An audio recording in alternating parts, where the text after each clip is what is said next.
కుటుంబంలో తల్లిదండ్రుల పాత్ర తల్లిదండ్రులకు ఉంటుంది. పిల్లల పాత్ర పిల్లలకి ఉంటుంది. భార్య పాత్ర భార్యకు ఉంటుంది. భర్త పాత్ర భర్తగా ఉంటుంది. ఇలా ఎవరి పాత్రలు వాళ్ళకున్నప్పుడు వీళ్ళందరినీ సమకూర్చింది దేవుడు. ఆ దేవుడు కూడా మన కుటుంబం పట్ల ఎలాంటి ప్రణాళిక కలిగి ఉన్నాడో, ఎలా నడుచుకోమన్నాడో అలా నడుచుకోవడమే దేవుని యొక్క ఆజ్ఞ మనం గైకొనడం. కుటుంబంలో భర్త బాగాలేకపోయినా కుటుంబం ఏదో ఒకటి అవుతుంది. భార్య బాగోకపోయినా ఏదో ఒకటి అవుతుంది. పిల్లలు తల్లిదండ్రుల మాట వినకుండా ఎదురు తిరిగినా తల్లిదండ్రులకు బాధ. కాబట్టి దుష్టుడు ఎప్పుడు కుటుంబాన్ని పాడు చేయాలని చూస్తూ ఉంటాడు. దేవుడు ఏం చేస్తాడంటే ఏదో ఒక మాట పంపించి కుటుంబాన్ని కట్టుకోవాలి, నా వైపు తిరగాలని దేవుడు చూస్తూ ఉంటాడు. దేవుని మాటలను మనం పెడచెవిని పెట్టకూడదు. ఎందుకంటే ఎంతో మంది చనిపోతే గాని ఈ గ్రంథం అనేది మన దగ్గరికి రాల. ఎంతో మంది చనిపోతే గాని ఈ వాక్కులు మన దగ్గరికి రాల. దేవుడు ఎంతో కష్టపడి తన ప్రణాళికలు మనం ఉంటే గాని ఇంత దూరం రాల వాక్కులు. ఎంతో మంది కష్టపడి చనిపోయి ఇంత త్యాగం చేశారు. మనం ఏ కష్టం చేయాలా, ఏ త్యాగం చేయాలా, కానీ చక్కగా దేవుడు గ్రంథాన్ని మన చేతిలోకి ఇచ్చాడు, ఫ్యాన్ ఇచ్చాడు, లైట్ ఇచ్చాడు, గృహం ఇచ్చాడు. మరి మనం ఎంత కృతజ్ఞత కలిగి ఉండాలి? ఎంత కృతజ్ఞత కలిగి ఉండాలి? దేవుడు చెప్పిన ఆలోచనలు మనం నిర్వర్తిస్తే ఎప్పటికీ మనకి నిత్య జీవమే. నిత్య జీవమే. ఎవరి మాటలు వినకపోయినా పాడైపోతారేమో, కానీ దేవుడి మాట వినకపోతే పాడైపోతారు, పాతాళానికి వెళ్ళి. ఎందుకంటే దేవుడు తన ప్రణాళికలను మనం నిర్మించుకున్నాడు కాబట్టి మనం ఎలా బ్రతకాలో ఆయనకి ఎక్కువ తెలుసు. కాబట్టి ఈరోజు ఒక కుటుంబం గురించి మనం నేర్చుకున్నాము. పిల్లల గురించి ఈరోజు నేర్చుకున్నాము. పిల్లలు గినక తల్లిదండ్రులకి ఎదురు తిరిగితే ఎలా పతనం అయిపోతామో, జీవితం ఎలా పాడైపోతుందో, తల్లి మాటను నిర్లక్ష్యం చేస్తే మనం ఏమి కోల్పోతామో బైబిల్ గ్రంథంలో ఈరోజు చూద్దామని. భక్తిపరుడు గురించి. అదేంటండి భక్తిపరుడు అంటున్నారు? అవిధేయుడుగా మారాడు అంటున్నాడంటే మారిపోయాడు. తన తల్లి మాటని జవదాటి తన ఇష్టానుసారంగా బ్రతికి ఎదురు తిరిగి కోపోద్దికుడై తల్లిదండ్రుల కళ్ళబడి నీళ్లు తెప్పించి చివరికి ఎలా భక్తుడైపోయాడో భక్తుడి గురించి ఈరోజు నేర్చుకున్నాము. ముందుగా వాక్యంలో లేఖనం ముందుగా చదువుకున్నామని. సామెతలు 6వ అధ్యాయం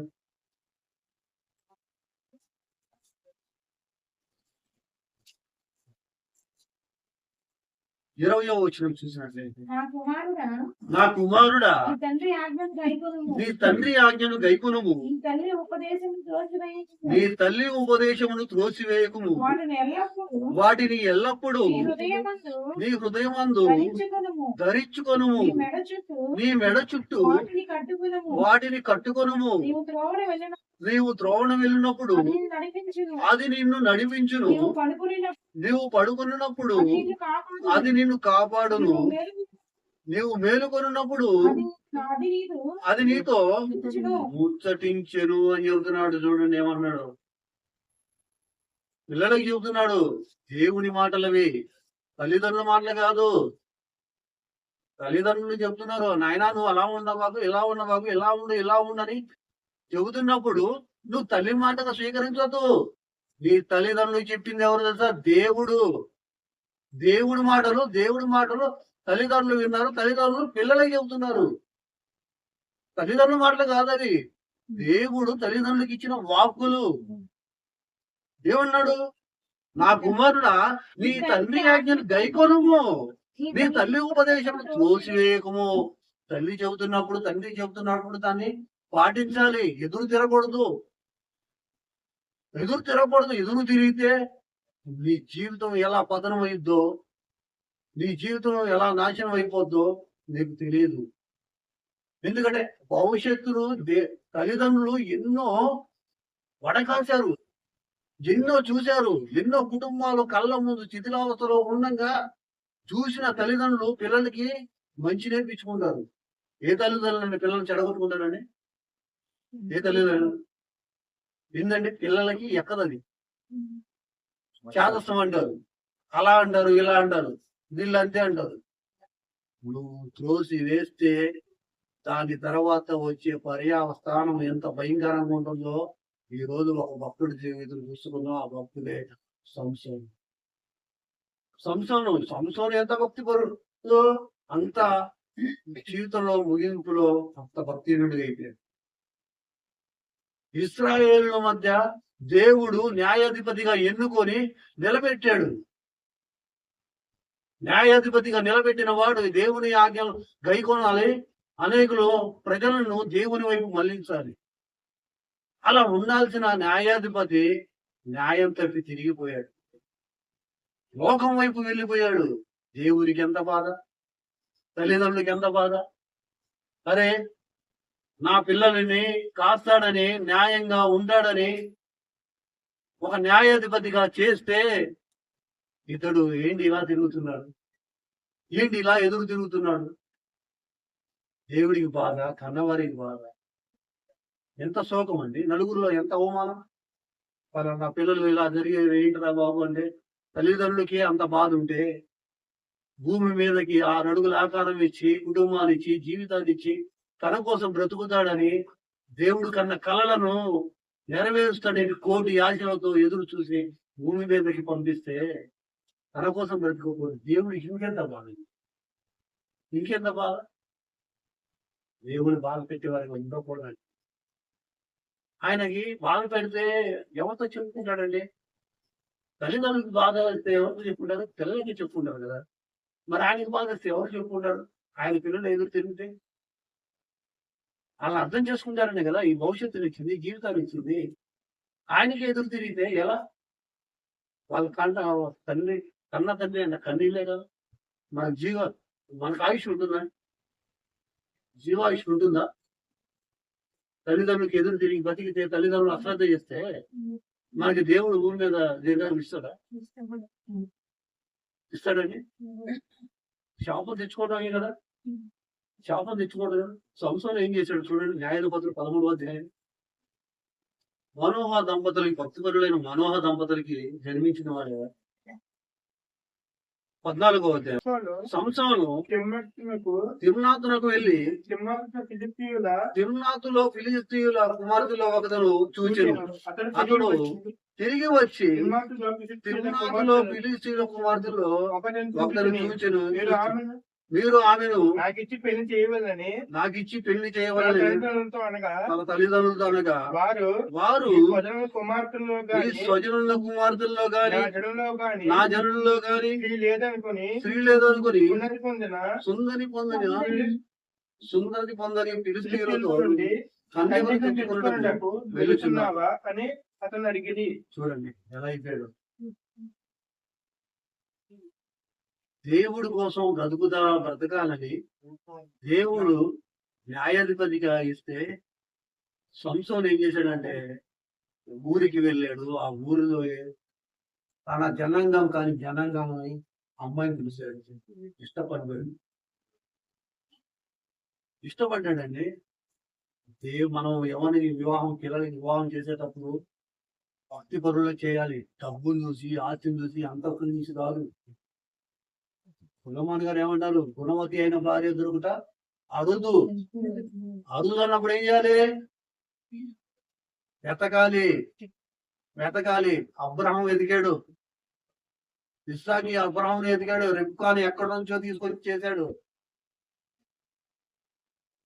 దేవుని ఆజ్ఞలను మనం గైకోనాలి. దేవుడు ఏం చెబుతున్నాడో ఆలోచించాలి. వినడం, వినేయడం, వదిలేయడం కాదు. విన్న వాక్యాన్ని హృదయంలో భద్రపరుచుకున్నప్పుడు మనం ఎక్కడికైనా వెళ్ళినప్పుడు దేవుడు మనల్ని హెచ్చరిస్తా ఉంటాడు. నీ దేవుడికి విరోధమైన కార్యం ఇది చేయకూడదని దేవుడు మనకు చెబుతూ ఉంటాడు. నువ్వు విని వదిలేస్తే ఏం ఉపయోగం? విన్న వాక్యాన్ని హృదయంలో భద్రపరచుకోవాలి.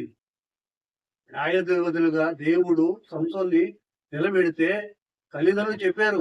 ఏం చెప్పారు వినండి చూడండి. తర్వాత వారు నీ స్వజనుల కుమార్తెల్లోను గాని నా జనుల్లో గాని స్త్రీ లేదనుకుని సున్నతి పొందని ఫిలిష్తీయులని కన్యకు తెచ్చుకున్నట్టుకు వెలుచున్నామన్నాడు. చూడండి తల్లిదండ్రులు చెబుతున్నాను, రే నాయనా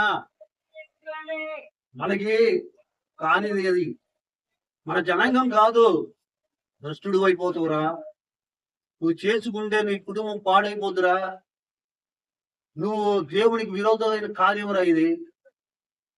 మన జనుల్లో ఉన్నారు కదా భక్తి పరులైన వారు, వాళ్ళని చేసుకోవాలరా అంటే వెళ్ళలేదండి.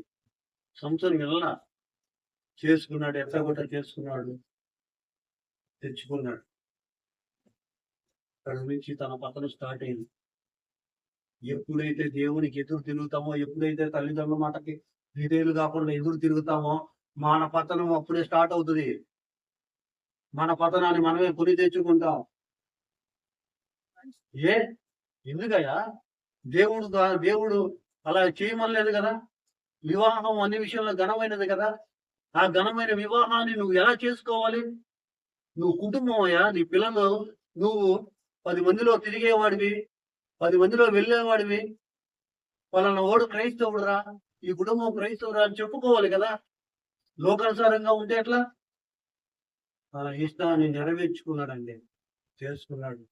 చేసుకున్న తర్వాత అండి నిద్రలకి తిరుగుతున్నాడు. పెళ్ళైన కొత్తలో అత్తగారింటికి, మామగారింటికి అవి తిరుగుతా ఉన్నాడు. ఇలా నిద్రలు తిరుగుతున్న సమయంలో అండి అతను ఏం చేస్తాడంటే, అడవిలో వాడి వెళ్తుండగానే సింహం వస్తుంది. సింహం వచ్చినప్పుడు ఏం చేస్తాడంటే, దేవుని ఆత్మ అతని మీదకి రాగల సింహాన్ని చీల్చి చెండాడి వదిలేసి వెళ్ళిపోతాడు. అంటే అంత బలాఢ్యుడు, అంత బలం కలిగిన వాడు, దేవుడు అంత బలాన్ని ఇచ్చినవాడు. కానీ తన బలాన్ని ఎటువైపు తెలుసుకున్నాడు? భోగం వైపు మళ్ళిస్తుంటున్నాడు. దేవుని వైపు వినియోగించే బలాన్ని లోకంలోకి తీసుకెళ్తున్నాడు. ఇప్పుడు ఏం జరిగిందంటే, ఇలా ఒక రోజు అత్తగారింటికి వెళ్తూ ఉన్నప్పుడు ఏం జరిగిందంటే, సింహాన్ని చూద్దాం కదా, నేను వెళ్లే దారిలో ఒక రోజు సింహాన్ని చంపే కదా, ఆ సింహం ఎలా ఉందని చూద్దామని సింహం దగ్గరికి వెళ్ళాడు. ఆ సింహం ఏమైంది చూడండి. కొంతకాలమైన తర్వాత అతను ఆవిడ తీసుకొని వచ్చుటకు తిరిగి వెళ్ళుచుండగా ఆ సింహపు కళేబరం చూచుటకై ఆ వైపు తిరిగినప్పుడు సింహపు కళేబరములో తేనెటీగల గుంపును కనబడగా అతడు ఆ తేనె చేత ఉంచుకొని వెలుచు తన తల్లిదండ్రుల యొద్దకు వచ్చి వారికి కొంత నీయగా వారును తినిరి. అయితే తాను సింహపు కళేబరముల నుండి ఆ తేనెను తీసిన సంగతి వారికి తెలియజేయలేదంట. చూడండి,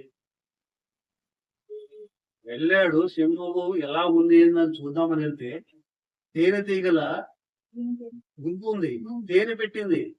అతను ఏం చేశాడంటే, తేనెని తిన్నాడు, తీసుకొచ్చి తల్లిదండ్రులకి ఇచ్చాడు, తల్లిదండ్రులు తిన్నారు. కానీ ఇక్కడ ఎందుకు రాయించాడు? తల్లిదండ్రులకు ఆ విషయం చెప్పలేదని. ఏం జరిగింది ఇక్కడ? పిల్లలు తప్పు చేసినప్పుడు తల్లిదండ్రులు చెప్పరు. ఎవరైనా చెప్పినప్పుడు పిల్లవాడిని కూర్చోబెట్టి అడగాలి. అడగకుండా మావాడు అలాంటి వాడు కాదులేండి, మావాడి ఇదా. పిల్లలు చాలా అబద్ధాలు ఆడతారు, చాలా అబద్ధాలు ఆడతారు. వాళ్ళని ఎప్పటికప్పుడు ఖండించుకోవాలి, ఎప్పటికప్పుడు ఎదురు తిరుగుతారు. దేవుని మాటలతో సందేయాలి, వాడికి ప్రార్థన నేర్పాలి. మనం కూడా ప్రార్థించాలి మోకరించి. అయ్యా వీడు ఎదురు తిరుగుతున్నాడు ఏంటయ్యా, నువ్వు ఇచ్చిన గర్భఫలం ఏంటయ్యా, ఇలా ఎదురు తిరుగుతుంది, ఇలా మాట వినట్లేదు ఏంటయ్యా. ప్రార్థన చేయాలి.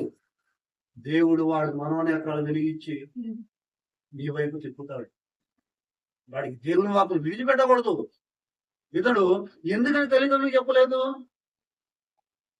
దేవుడండి మన జీవితాల్లో మనం తప్పుపోతున్నప్పుడు ఏదో రకంగా మనల్ని వెలిగించుకొని తన జీవితంలో తన వైపు మళ్ళుకోవాలని ఎన్నో ప్రయాసపడతా ఉండదు. అది మనకు వెలగదు. మనం ఎక్కడెక్కడో ఏదో తప్పులు చేస్తున్నప్పటికీ దేవుడు ఏదో రకంగా తన పిల్లలని ఏదో ఒక రూపంలో తన మాటల ద్వారా, తన ప్రవర్తన ద్వారా, దేవతే వేరే వాడి ద్వారా అయినా సరే తన పిల్లలకి తన వాక్కులు చేరవేసి తన వైపు లాగుకోవాలని చూస్తాడు. ఇక్కడ జరిగిన సన్నివేశం కూడా అదేనండి. సంసోను వెళ్ళాడు, ఫిలిష్తీయుల అమ్మాయిని చేసుకున్నాడు. కానీ వద్దన్నా కూడా వినలేదు తల్లిదండ్రులు. చేసుకున్నాడు, వెళ్ళాడు. వస్తా ఉంటే సింహం కనబడింది, సింహాన్ని చంపేశాడు. వెళ్ళాడు, సింహంలో ఉన్న తేలు తెచ్చుకొని తింటాడు. తల్లిదండ్రులు కూడా ఇచ్చాడు. ఈ పాపాన్ని తల్లిదండ్రులు కూడా అంటగచ్చాడు.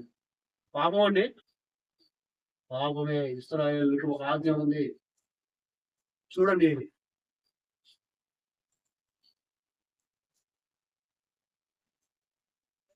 లేవియాకాండం 11వ అధ్యాయం, లేవియాకాండం 11వ అధ్యాయం 39. 39. మీరు తినదగిన జంతువుల్లో ఏదైనా చచ్చి ఉండిన దాని కలేవరమును ముట్టివాడు సాయంకాలం వరకు అపవిత్రుడగును. దాని కలేవరంలో ఏదైనా తినవాడు తన బట్టలు ఉతుక్కొని సాయంకాలం వరకు పవిత్రుడగును. దేవుడు ఏం చెప్పాడండి? ఒక ఆజ్ఞ చెప్పేశాడు ముందుగానే. చచ్చిన దాన్ని ముట్టుకోకూడదు, చచ్చిన దాంట్లో తినకూడదు. చచ్చిన దాని దగ్గరికి వెళ్ళినప్పుడు దాన్ని ముట్టుకున్నప్పుడు వెలగాలి కదా. అయ్యో, నేను చచ్చిన దాని దగ్గరికి వచ్చానే, ఇది తింటున్నానే, నా దేవుడు నాకు ఒక నిబంధన ఇచ్చాడు కదా, ఒక ఆజ్ఞ జారీ చేశాడు కదా, చచ్చినది ముట్టుకోవద్దని, దానిలో తినవద్దని చెప్పాడు కదా. దేవుని మాటలు ఎక్కలేదు. దేవుని మాటలు ఎక్కలా. దేవుడు కూడా మనకి ఏదో రకంగా మనల్ని పాపం నుంచి రక్షించుకోవాలని, పాపం నుంచి బయటపడాలని ఏదో రకంగా ఎవరినో ఒకరు పంపించి మనల్ని తన వైపు మలుచుకోవాలని చూస్తే మనం అజ్ఞానులుగా ఉంటాం. ఎందుకంటే వాక్యాన్ని మనము దుష్టుడికి అప్పగించాం.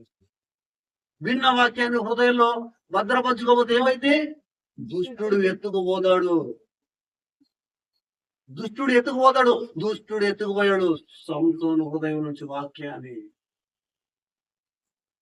వేశాడు. దేవుడు విడిచిపెట్టలేదు, సంసోను విడిచిపెట్టలేదండి. వచ్చాడు అత్తగారింటికి వచ్చాడు. అత్తగారింటికి వచ్చాక ఇది లోక సామెత వాళ్ళకి వేసాడు. అంటే తన పతనావస్థ స్థితి ఎలా వెళ్తుందో ముందుకు చూడండి.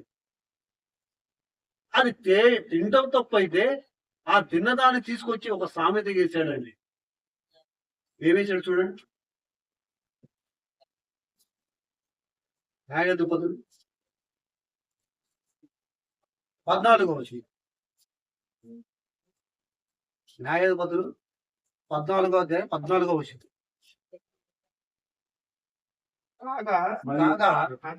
అతడు బలమైన దానిలో నుండి తీపి వచ్చెను, దానిలో నుండి తిండి వచ్చెను. నేను సామెత తీసుకొచ్చానండి.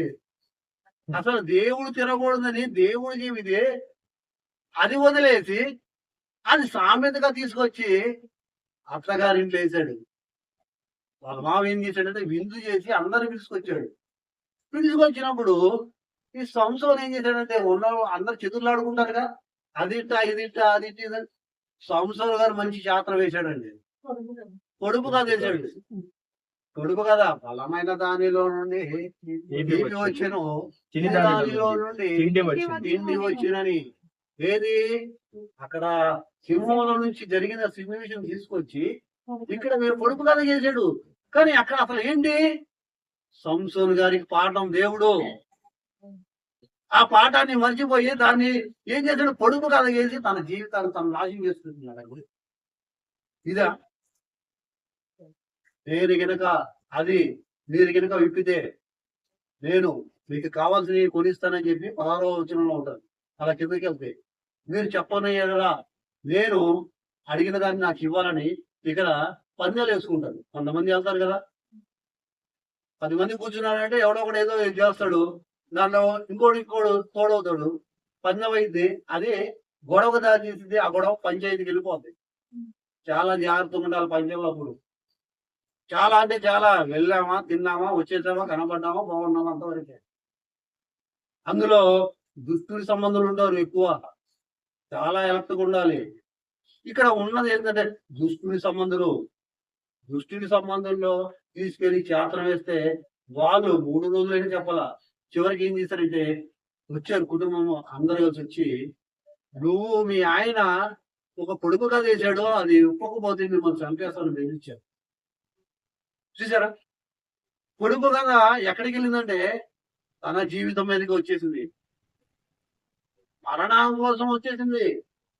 తన కుటుంబాన్ని తానే నాశనం చేసుకునే విధంగా వెళ్ళిపోయాడు. అప్పుడు భార్య వేధించడం మొదలుపెట్టింది. భార్య వేధిస్తే ఏమైంది? చిన్నప్పుడు నువ్వు చేసింది కూడా లాక్కొచ్చింది. అంత మేధావి భార్య. చిన్నప్పుడు నువ్వు ఏం చేసావో ఆ సంఘటన కూడా లాక్కొచ్చి చెప్పించింది. అంత జ్ఞాని. స్త్రీ మామూలు కాదండి. ఎలాంటోడైనా బలాదూరే స్త్రీ కింద. రోజు ఇసుకించడం మొదలుపెట్టింది. నా మీద ప్రేమ లేదా? నన్ను చేసుకుని ఇంతేనా? నన్ను ఇష్టపడ్డావు కదా, ఇంటర్ క్యాస్ట్ మ్యారేజ్ చేసుకున్నావు కదా, మీ అమ్మ వాళ్ళని నన్ను ప్రేమించానని చెప్పావు, నాకు కూడా చెప్పట్లేదు అంటే భార్యకి కూడా చెప్పని రహస్యాలు ఉన్నాయి నీ దగ్గర.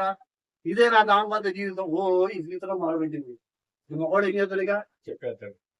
ఇసుకిచ్చి మొత్తానికి స్త్రీ రాబట్టేంత వరకు అన్నం తిందు, నీళ్లు తాగదు, మొహం మార్చుకునేది. అబ్బో ఏం చేస్తుందో చెప్పలేము.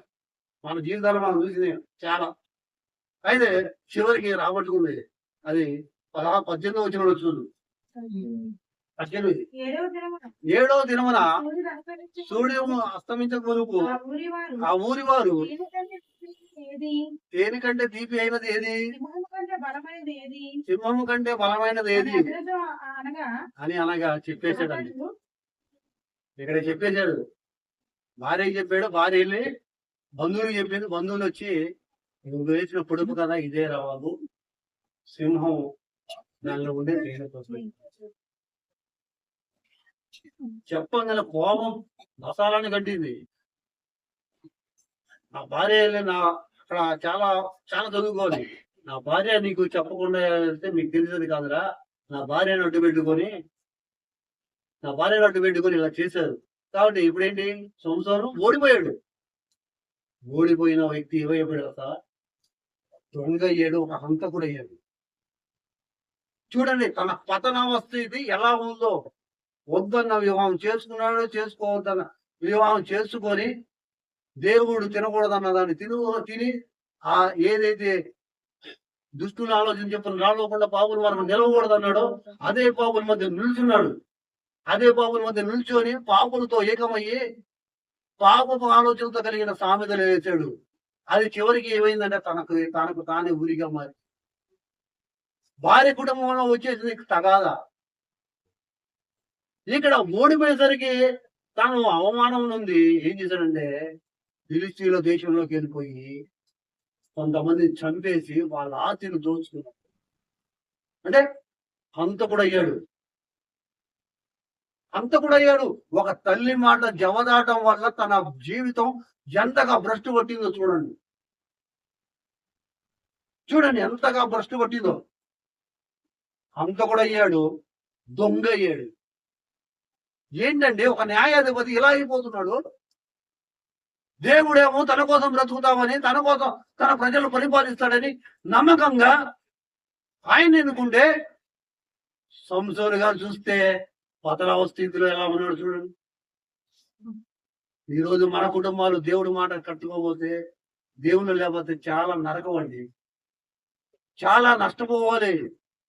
మనకు అర్థం కాదు. నష్టపోయిన తర్వాత నెత్తి నోరు కొట్టుకుంటే ఏమొస్తుందండి? పోయిన కాలం వస్తుందా? దేవుడండి మనల్ని నమ్మించి కుటుంబాన్ని ఇచ్చినప్పుడు బతకపోతే మనందరికన్నా ఎక్కువ బాధపడేది దేవుడేనండి. దేవుడిని ఎప్పుడు బాధ పెట్టకూడదండి. తల్లిదండ్రులు బాధ పెట్టకూడదు. ఏం సాధిస్తామని బాధ పెట్టి వాళ్ళకి మనకి ఏమన్నా మనల్ని ఏమైనా చిత్రహింసలు పెడతారండి పిల్లల్ని తల్లిదండ్రులు? వాళ్ళు మంచి కోరే కదా! వాళ్ళు ఎన్నో చంపుకుంటారండి పిల్లల కోసం. ఎన్ని చంపుకుంటారు? ప్రెగ్నెన్సీ అయిన కాడ నుంచి చచ్చిపోయేంత వరకు తల్లి చంపుకుంటూనే ఉంటుంది. అది తినకూడదు, ఇది తినకూడదు, అది ఉండకూడదు, ఇది ఉండకూడదు. ఆఖరికి కడుపు కోసుకునేదండి పాపం. కడుపు కోసుకునేది అంత త్యాగం అవుతున్నదండి తల్లి. ఏడిపించొచ్చా? తల్లి మాటలు ధిక్కరించి ఏం సాధించావా తల్లి? ఏం సాధించావు తల్లి మాటలు ధిక్కరించి? ఎదురు పెట్టి నీకే కదా నువ్వు నీ నెత్తి మీద నువ్వే కదా కీడు తెచ్చుకోవాలి. నెత్తి మీద కీడు తెచ్చుకున్నావు. అంతేనా ఆగేడా? అంత కాగలేదండి. దొంగ అయిపోయాడు. చివరికి ఏం లేదానికి ఏమైందో తెలుసా? మామ అని పుట్టింటికి వెళ్ళిపోయాడండి.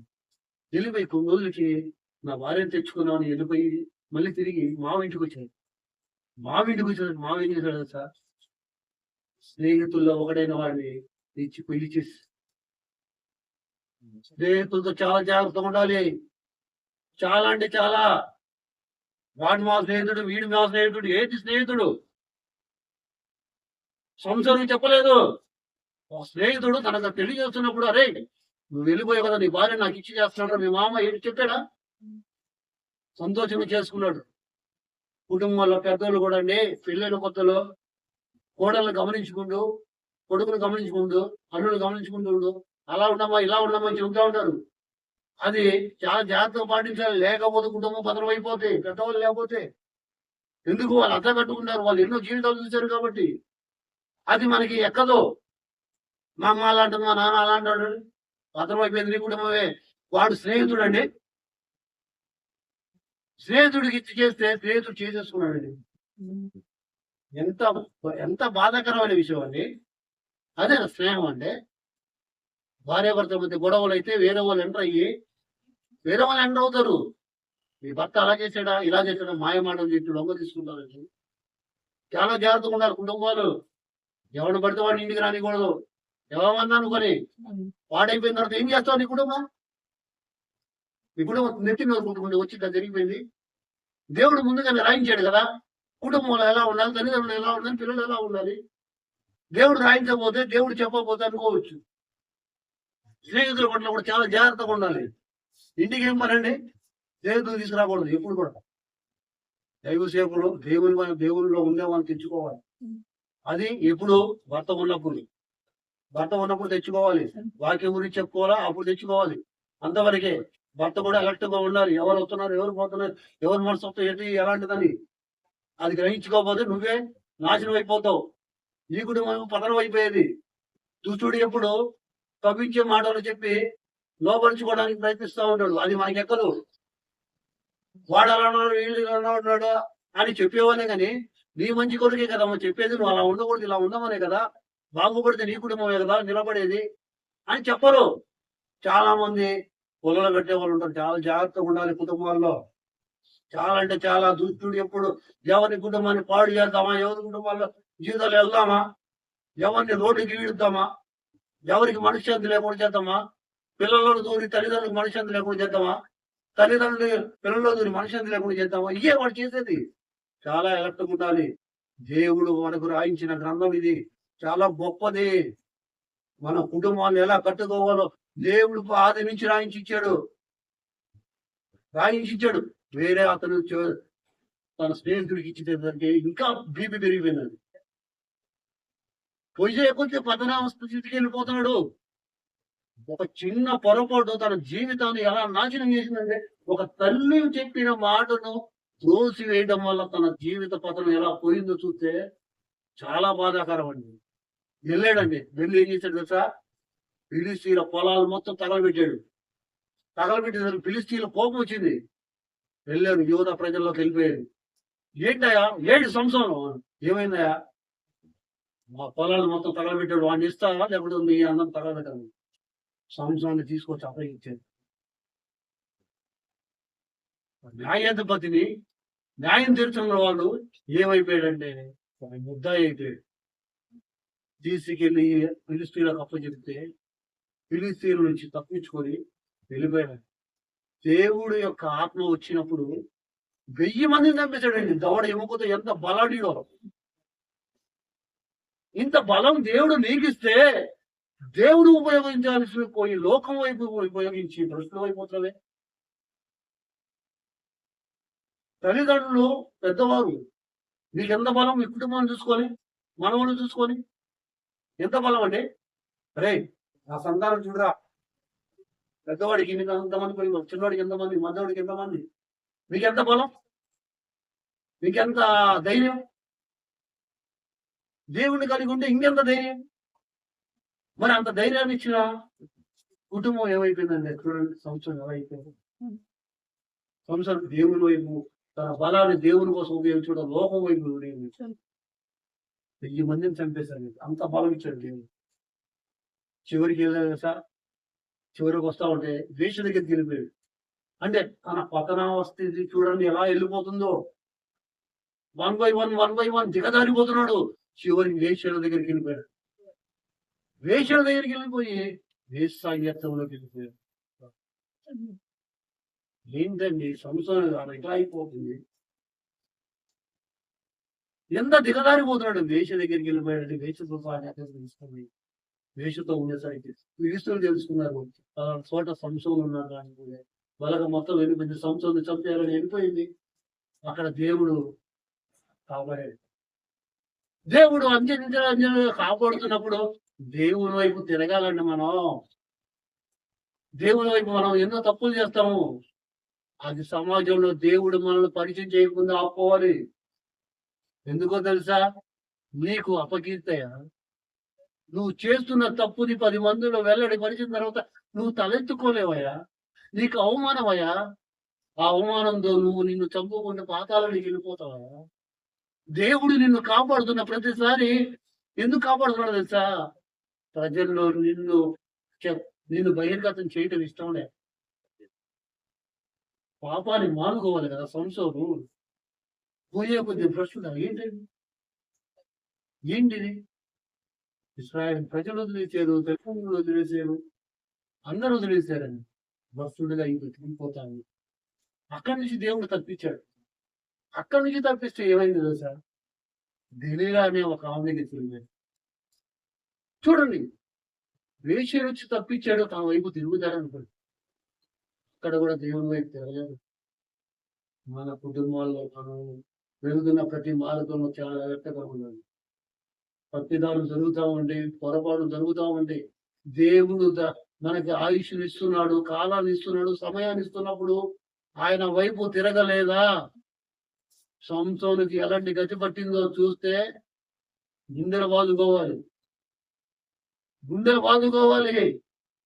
మనకి ఎన్నోసార్లు దేవుడు హెచ్చరిస్తున్నాడు. దేవుని వైపు మళ్ళుకోవడానికండి ఈ అవకాశం. ఇంత ఆయుష్ని ఇచ్చాడంటే మన పాతాళానికి వెళ్ళటం ఇష్టం లేకండి. అయితే పిలిచారు దెలీలా దగ్గరికి వెళ్ళినప్పుడు, దెలీలా అంటే దుర్మార్గురాలు. సంసోన్ని దెలీలా దగ్గర ఉన్నప్పుడు అక్కడికి వెళ్ళిపోయారు ఫిలిష్తీయులు. వెళ్ళిపోయి దెలీలా దగ్గరికి వెళ్ళిపోయి దెలీలాని తీసుకొచ్చారు. దెలీలా, సంసోన్ దగ్గర బలం ఏదో ఉంది, ఆ బలం ఏంటో కనుక్కో. ఆ బలం కనుక్కుంటే మనం చంపేయచ్చు. అతడి బలం మామూలు బలం కాదు. ఒక దవడ ఎముకతో 1000 మందిని చంపేశాడు.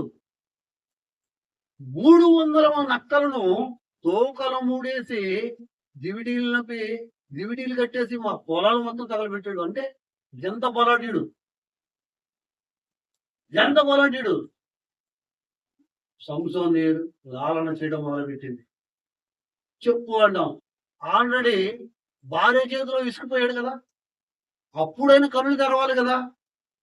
నా భార్య చేతిలో నేను విసిగిపోయాను కదా, దానివల్ల ఇంతవరకు వచ్చానని మనోనేత్రాలు వెళ్ళగలరు కదా. విసుగు ఇస్తుందండి. ఒకసారి విసిగిచ్చింది, అక్కడ తప్పించుకున్నాడు. 2 సార్లు విసిగిచ్చింది, అక్కడ అబద్ధం చెప్పి తప్పించుకున్నాడు. 3వసారి చెప్పాడు, అలా 3 సార్లు అబద్ధం చెప్పి తప్పించుకున్నాడండి. తన బలం మామూలు బలం కాదు.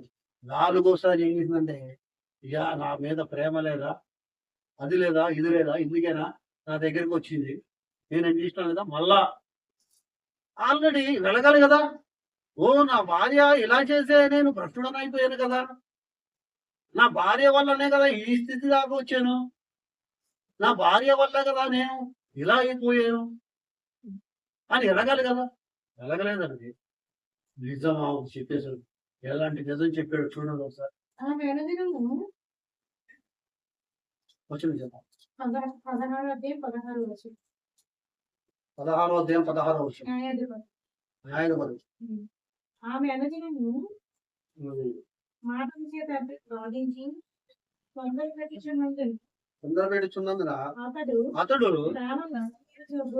ప్రాణం ఇసుక కోరెను. అప్పుడు అతడు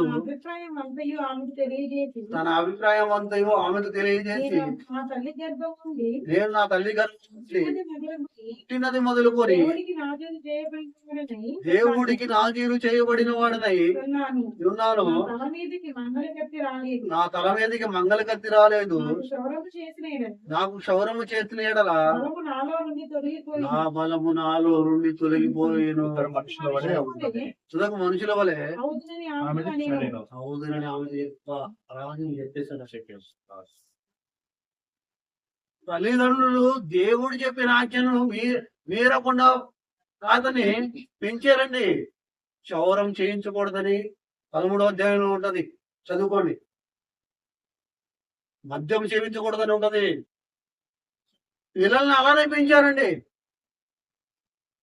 తన జుట్టులో బలం ఉందని దేవుడు ఊహించాడని చిన్ననాటి నుంచి ఇప్పటి వరకు మా తల్లిదండ్రులు నా మీద నన్ను ఒక్కసారి కూడా తలబెట్టు కత్తిరించలేదు. ఎలా పెంచారండి తల్లిదండ్రులు? తల్లిదండ్రులు చెప్పిన మాటలు గుర్తొచ్చినాయి. దేవుడు చెప్పిన మాటలు చెప్పాడు కానీ అయ్యో ఆశయాన్ని చెప్పాను, ఈ రాజు చెప్పడం వల్ల నాలో ఉన్న బలము పోతే నేను మామూలు మనిషిని అయిపోతానే గ్రహించుకున్నాడా? అంటే ఎంత భ్రష్టత్వంలో వెళ్ళిపోయాడో చూసారా? దేవుడు చెప్పిన ఆజ్ఞను చెబుతున్నాడు కానీ ఆ ఆజ్ఞను నేను మీరిపోతున్నాను అనే ఆలోచన లేకుండా వెళ్ళిపోయాడు. కానీ ఎంత పతనంలోకి దిగితే వెళ్ళిపోయాడండి. అసలు రహస్యం బయలుపరిచేసాడు. ఊరుకుంటారంటే రహస్యం చెప్పాక ఎవరైనా ఊరుకుంటారా? దొంగ వస్తాడు, బెదిరిస్తాడు, ఎక్కడుందో చెప్పమంటాడు. చెప్పిన తర్వాత దోచుకొని పోతాడా? దోచుకొని పోతాడు.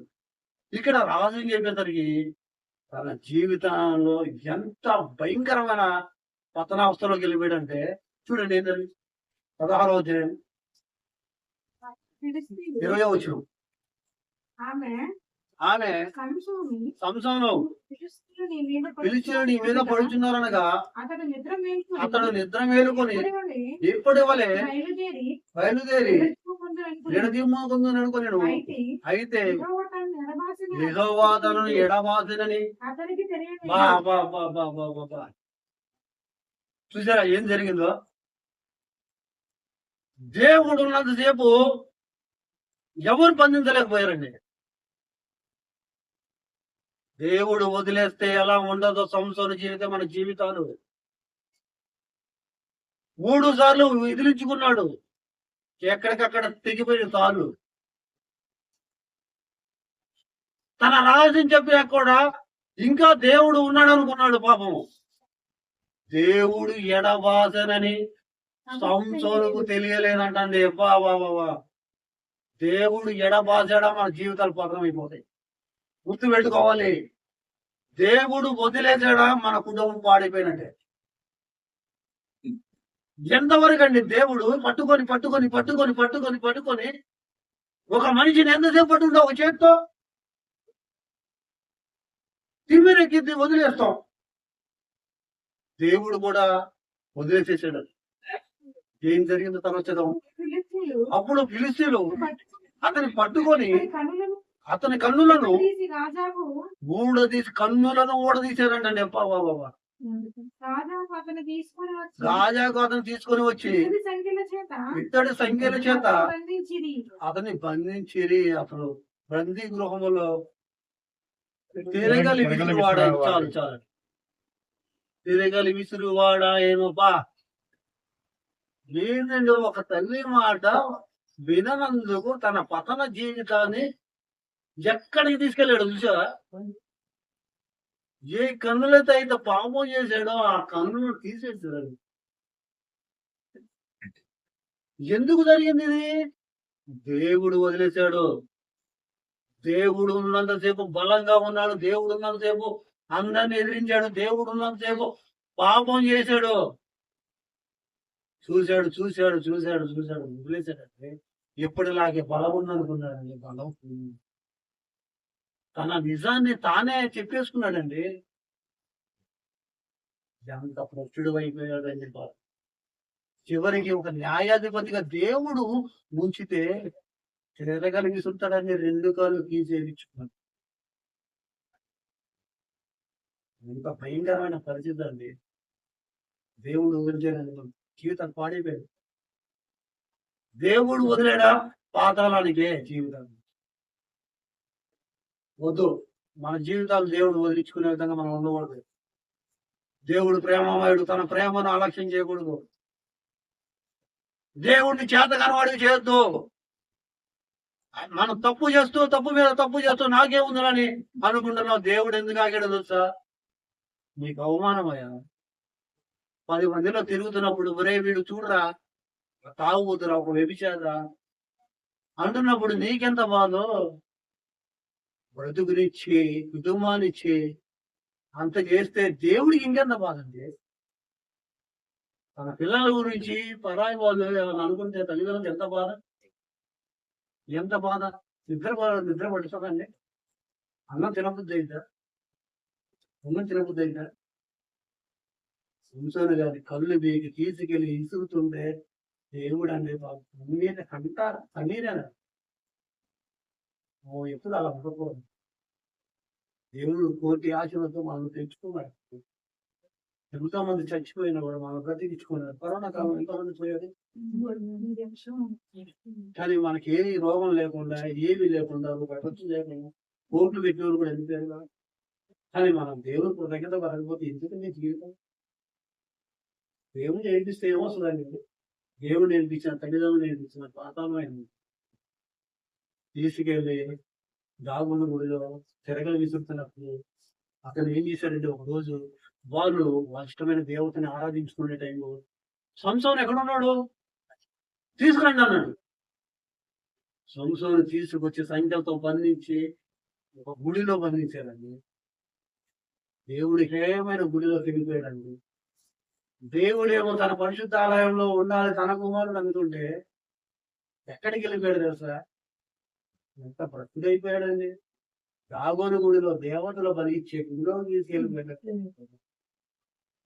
మందిరంలో తన ప్రజల కోసం బ్రతుకుతాడని, ఉన్న కోసం ఉంటాడని, తన మందిరం విడిచిపెట్టాడని దేవుడు ఆశపడితే చివరికి దాగోని గుడిలో దేవుడు చాలా గొప్పవాడు. సంవత్సరాల జీవితంలో దేవుడు ఏం చేసి ఉపయోగించాలి.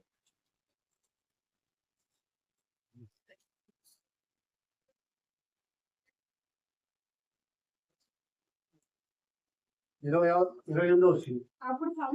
అప్పుడు సంసోను యెహోవా ప్రభువా దయచేసి నన్ను జ్ఞాపకం చేసుకొనుము.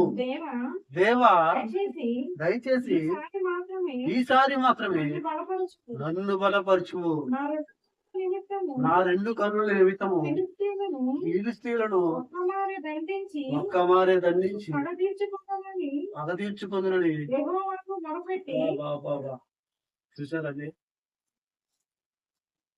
బాలుడు నడవాలి త్రోవను ఎందుకు నేర్పాలో తెలుసా? ప్రతి ఒక్కరు గుర్తుపెట్టుకోవాలి.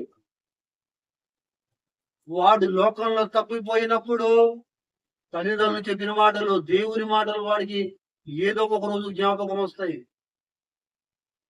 మనుషులు క్షమించకపోవచ్చు, బంధువులు క్షమించకపోవచ్చు, అయిన వారు క్షమించకపోవచ్చు. కృప కలిగిన దేవుడు ఆయన వైపు నువ్వు కన్నీరు పెడితే దేవుడు వదిలిపెట్టడు. అందుకే తల్లిదండ్రులు పిల్లలకి దేవుని మాటలు నేర్పియాలి. వాడు లోకంలో పడిపోయినప్పుడు ఏం చేయాలి తెలుసా? వాడు ముగింపులో జ్ఞానం ఇచ్చినప్పుడు దేవుని వైపు తిరుగుతాడు. అందుకే దేవుడు చెప్తున్న మాటలవి. వాళ్ళ నుండి నేర్పించండి రా. నేను నేర్పిస్తూ వాళ్ళని నేను గొప్ప చేసుకుంటారా అంటాడు.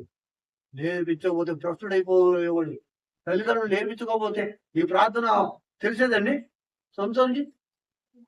దేవుడికి ప్రార్థన చేయాలని తెలిసేదా? తల్లిదండ్రులు నేర్పించబట్టి తన జీవితాన్ని పాడు చేసుకున్నా ఒక్కసారి దేవుడు ఏమన్నా అవకాశం ఇస్తాడేమో అని ప్రార్థన చేశాడండి. అందరూ వదిలేస్తారండి. దేవుడు ఒకళ్ళు. అందుకే దేవుడు పిల్లలకి ప్రార్థన నేర్పాలి. కుటుంబంలో ప్రార్థన చేసుకోవాలి. ఆయన వైపు తిరిగితే కృప కలిగిన దేవుడు, కృప చూపించే దేవుడు. సంసోను ఎప్పుడైతే ప్రార్థన చేశాడో దేవుడు విన్నాడండి. అయ్యా, నా బలాన్ని నువ్వు ఇచ్చిన ఈ బలాన్ని పాపం కోసం వినియోగించానయ్యా. ఈ ఒక్కసారికి బలం దయచేయండి. ఈ బలంతో నిన్ను మహిమపరుస్తానయ్యా. ఆ గుడికి ఆధారముగా ఉన్న రెండు మధ్య స్తంభములలో మధ్య స్తంభములు ఒక దానిని కుడి చేతను ఒక ఒక దానిని ఎడమ చేతను పట్టుకొని నేను ఫిలిస్తీయులను చనిపోదుము గాక అని చెప్పి బలముతో వంగినప్పుడు గుడి ఆ సర్దారుల మీదను దానిలోనున్న జనులందరి మీదను పడి చూడండి ఎంత బలాలు ఇచ్చాడు. 3,000 మంది ఉన్న ఒక గుడి అంటే ఆశామాచండి. ఎంత పెద్ద గుడి అది. 3,000 మంది ఉన్న గుడిని తీసుకొచ్చి 2 పిల్లర్ల మధ్య పెడితే ఇల్లుని పడగొట్టడాన్ని ఆశామాష ఇల్లుని 3,000 మంది ఉన్న ఇల్లుని ఒక మనిషి పడగొట్టేటువంటి ఆశామాష. 1000 మందిని చెప్పినప్పుడు బలాన్ని ఇచ్చావు కదా, లోకం కోసం ఉపయోగించానయ్యా. 3,000 మందిని 300 మంది నక్కలకి బలాన్ని ఇచ్చావు. అది పాపాన్ని వినియోగించారు. కానీ ఇప్పుడు ఇచ్చే ఈ బలంతో ఏం తెలుసు, హిందూ మహిమపరుస్తాడు. బలవంతుడైన సంసోనే ఒక స్త్రీకి బానిస అయిపోయాడు. స్త్రీకి బలహీనుడు అయిపోయాడు. దేవుడిచ్చిన బలాన్ని దేవుడు ఏం చేద్దాం, స్త్రీకి ఇవ్వకూడదు అంటాడు. భార్య పెళ్లి చేసుకో, భార్యతో ఆనందంగా ఉండు. ఇతరుడికి స్వేచ్ఛ సాంగత్యం చేయవాడికి ఏమైంది, రొట్టె తునక మాత్రం మిగిలింది. రోగాలు వచ్చి పోతావు.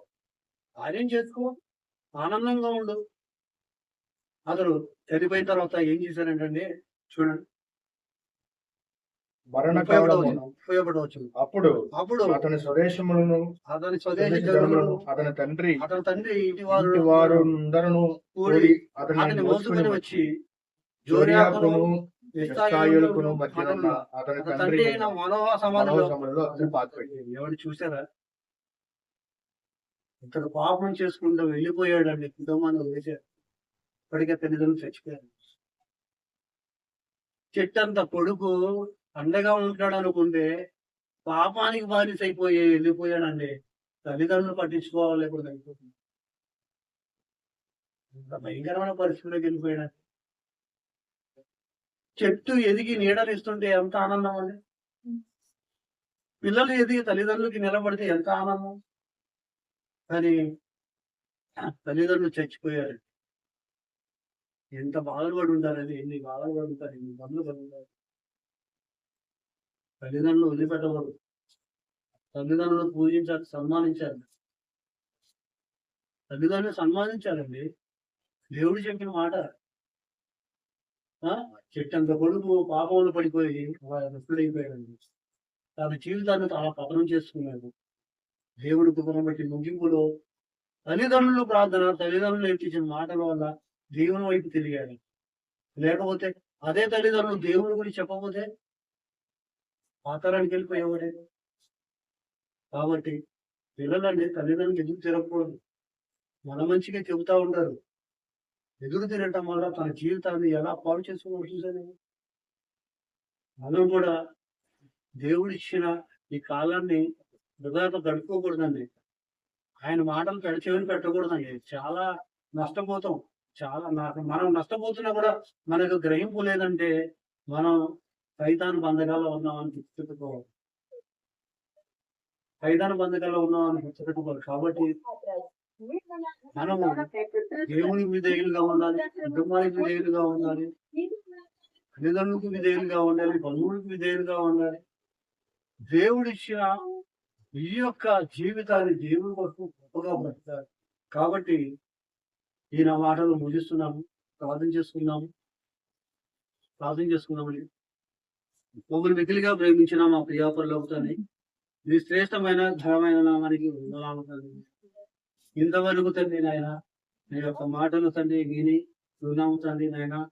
విన్న వాక్యం ప్రకారం మా జీవితాన్ని పట్టుకునే భాగ్యాన్ని దయచేయండి దేవా. మేము పాతాళానికి వెళ్ళకూడదని, మీతో యుగాలు కలిసి ఉండాలని, మేము ఎన్ని పాపాలు చేసినా, మేము ఎంత ద్రోహం చేసినా మమ్మల్ని భూమి మీద ఉంచారండి. కేవలం ఈ విచిత్రమైన ప్రోత్సాహం. మా నీతి దేవా దుర్మార్గమయ్యా, మా తలంపులు దుర్మార్గం, మా ఆలోచనలు దుర్మార్గమయ్యా. అయినప్పటికీ తండ్రి మమ్మల్ని ప్రేమించి ఇలా నిలబెట్టారు. సంసార జీవితం తండ్రి తాను ఎలా భ్రష్టుడైపోయాడో, దేవుని మాటలు వినకపోవడం వల్ల, తల్లిదండ్రుల మాట వినకపోవడం వల్ల తాను ఎంతగా నీకు దూరం అయ్యాడో, దుష్టుడికి ఎంత దగ్గర అయ్యాడో మీరే ఉన్నాం తండ్రి నాయన. ఆ యొక్క పాఠాన్ని తండ్రి మేము నేర్చుకొని విడిచిపెట్టకుండా దేవా మా జీవితంలో ఏవైతే తండ్రి మీకు ఆయాసకరంగా ఉన్నాయో తండ్రి నాయన వాటిని తీసివేసుకొని తండ్రి పరిశుద్ధంగాను నిష్కల్మషంగాను మీ ఎదుట నిలబడే గొప్ప భాగ్యాన్ని మాకు దయచేయండి నాయన. తండ్రి ఎందుకు పనికిరాని వారమైన తండ్రి మీ యొక్క సంఘములో తండ్రి మమ్మల్ని నిలబెట్టినందుకే మీకు కృతజ్ఞతలు చెల్లించుకుంటూ దేవా ఈ సంఘాన్ని నడిస్తున్న నీ కుమారుని బలపరచండి దేవా. ముందు దేవా నీ కుమారుడు ద్వారా ఎలాంటి కార్యాలు జరిగించుకున్నాను అనుకున్నారో తండ్రి నీ కుమారుడు నిలబెట్టి జరిగించండి. సంఘములు ఎదునైనా సంఘమును దయచేయమని అడుగుతున్నాము. కుటుంబాన్ని బలపరచండి, కుటుంబాన్ని దీవించండి నాయన. పిల్లలు తల్లిదండ్రులకు విధేయులుగా ఉండటం కృప చూపించండి. తల్లిదండ్రులు పిల్లలకు తండ్రి ప్రేమను కలిగి ఉండే భాగ్యాన్ని దయచేయండి దేవా. నీ కుటుంబాన్ని తండ్రి నీ చేతులకు అప్పగిస్తూ మీరే కుటుంబాన్ని ఏలామని ఉంటున్న మాకు తండ్రి మా కుటుంబాలు కూడా మీరే వేలామని వింటున్న వారు తండ్రి తమ జీవితాలను నీకు సమర్పించుకునే భాగ్యాన్ని దయచేయండి. మా ప్రభువును మీకు కుమారుడైన యేసుక్రీస్తు పేరుతో అడిగి ప్రార్థిస్తున్నాం తండ్రి. ఆమేన్.